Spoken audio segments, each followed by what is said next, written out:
सतया श्रद्धया युक्तः तस्याराधनमीहते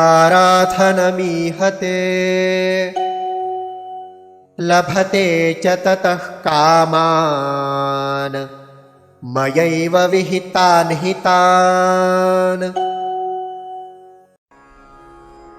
सः तया श्रद्धया युक्तः तस्य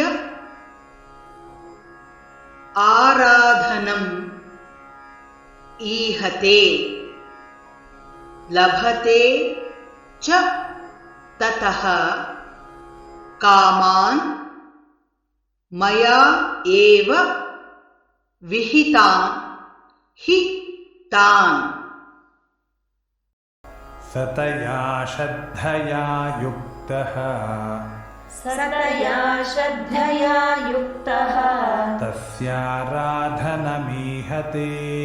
तस्याराधनमीहते लभते च ततः कामान् मय्यैव विहितान् हितान्।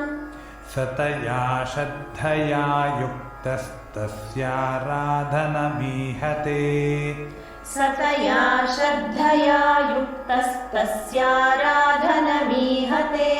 लभते च ततः कामान्